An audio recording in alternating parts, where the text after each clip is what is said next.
Le Parlement européen vient d'approuver le pacte sur la migration et l'asile, une vaste réforme de la politique migratoire de l'Union. Mais la mesure ne fait pas l'unanimité. Certains États membres refusent de relocaliser les demandeurs d'asile sur leur territoire, tandis que des ONG et des activistes dénoncent une possible violation des droits de l'homme. Nous abordons ces questions avec la commissaire européenne aux affaires intérieures, Ylva Johansson, dans Global Conversation. Commissaire Johansson, merci beaucoup de nous accorder cet entretien. Le Parlement européen vient d'approuver le pacte sur la migration et l'asile. Qu'est-ce que cela signifie pour la politique migratoire de l'Union européenne? Cela signifie beaucoup de choses. C'est une réussite majeure. C'est la première fois que nous parvenons à adopter une approche européenne commune et globale en matière de migration et d'asile. Cela signifie également que nous avons rétabli la confiance entre les États membres, mais aussi entre le Conseil et le Parlement. Notre position est désormais bien plus solide en matière de migration et d'asile, à la fois pour mieux protéger les frontières et défendre les droits fondamentaux des demandeurs d'asile et des personnes vulnérables. Pouvez-vous garantir que les droits de l'homme ne seront pas enfreints, par exemple, par des détentions injustifiées ou des renvois de migrants vers des pays où ils ne seront pas en sécurité?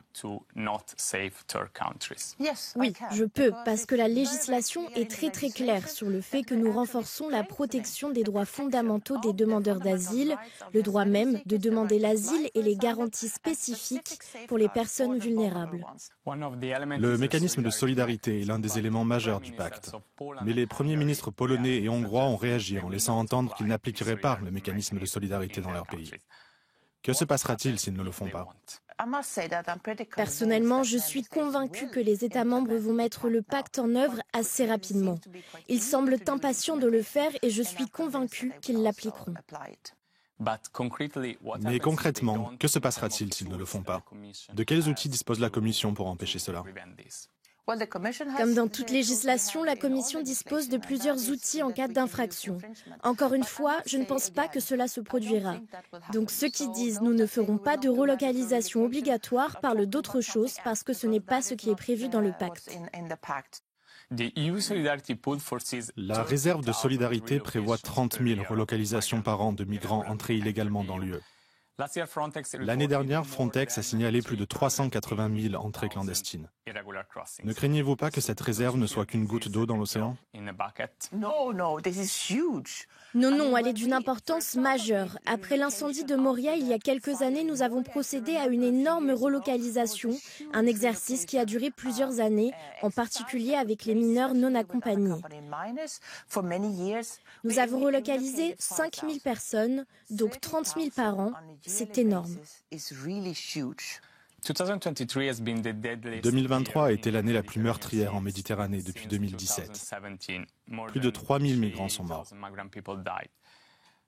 Comment le pacte peut-il changer cela, étant donné qu'il n'existe toujours pas de mission européenne de recherche et de sauvetage?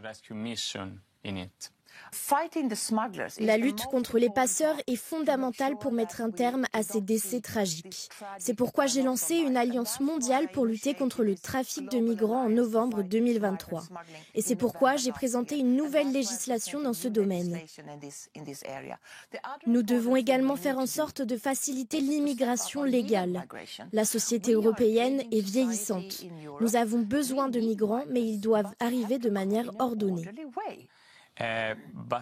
Mais une fois que les migrants sont sur les bateaux, pourquoi ne pas les secourir? Bien sûr qu'il faut les secourir s'ils sont en détresse. C'est d'ailleurs ce qu'il se passe. Mais nous savons aussi que même si les opérations de sauvetage sont de plus en plus nombreuses, il y a encore beaucoup de vies perdues. En effet, lorsque vous êtes sur un bateau, dans ces conditions météorologiques, vous courez un risque énorme. C'est pourquoi nous devons empêcher ces voyages dès le départ. Toujours à propos de la mer Méditerranée, le mémorandum avec la Tunisie et l'accord avec l'Égypte font partie de la dimension extérieure de la politique migratoire de l'UE. Comment pouvons-nous garantir le respect des droits de l'homme dans ces pays? Nous pouvons nous assurer, et nous le faisons, que l'argent de l'Union européenne et ce à quoi nous participons ne viole jamais les droits de l'homme. Nous avons un très grand contrôle sur ce point. En revanche, nous nous ne pouvons pas maîtriser tout ce qu'il se passe dans ces pays en dehors de nos engagements. Nous avons les voisins que nous avons et nous devons travailler avec eux pour essayer d'améliorer les choses. Nous ne pouvons pas attendre que tous les problèmes soient résolus dans un pays, car nous devons également travailler avec eux pour les aider à relever les défis auxquels ils sont confrontés. L'argent de l'Union européenne et les projets dans lesquels nous sommes impliqués font l'objet d'un contrôle très strict de notre part. Depuis 2017, l'UE a dépensé 59 millions d'euros pour financer la gestion des frontières et des migrations en Libye. Mais les gardes-côtes libyens sont connus pour leur violation des droits de l'homme. La semaine dernière, ils ont tiré sur le bateau d'une ONG européenne qui effectuait une opération de sauvetage. Et ce n'est pas la première fois. Considérez-vous la coopération avec la Libye comme un échec? La coopération avec la Libye est difficile, c'est vrai.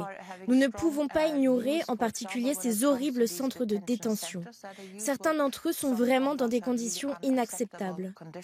Nous sauvons les réfugiés libyens et nous les emmenons dans le cadre du mécanisme de transit d'urgence vers des États membres ou d'autres pays où ils peuvent être réinstallés en toute sécurité. Nous soutenons également par l'intermédiaire de l'Organisation internationale pour les migrations le retour volontaire des migrants libyens. Nous devons également les aider à effectuer des opérations de recherche et de sauvetage pour sauver les vies des migrants en Méditerranée. Parlez-vous des opérations de sauvetage effectuées par les gardes-côtes libyens? Oui, tout à fait. Ils effectuent également les recherches et les sauvetages. Mais nous critiquons aussi la façon dont les migrants sont traités par la suite, parce que nous savons que les conditions de vie dans les centres où ils sont amenés sont très difficiles. Inacceptables, comme je viens de le dire. C'est pourquoi nous demandons aux Libyens d'opérer des changements, de fermer ces centres et de mettre fin à la détention arbitraire des migrants. Un État membre de l'UE, l'Italie, externalise le traitement de certaines demandes d'asile vers l'Albanie, un pays qui ne fait pas partie de l'UE. Est-ce la bonne solution? L'idée concerne les personnes secourues dans les eaux internationales et non dans les eaux italiennes et consiste à les emmener en Albanie où leurs demandes d'asile, le cas échéant, seront traitées par les autorités italiennes conformément à la loi italienne. S'ils obtiennent l'asile, ils seront amenés en Italie, c'est ce qui est prévu. Nous verrons comment cela fonctionnera, mais je pense que c'est une approche très spécifique à l'Italie. Merci beaucoup de nous avoir accordé cet entretien, Madame la Commissaire.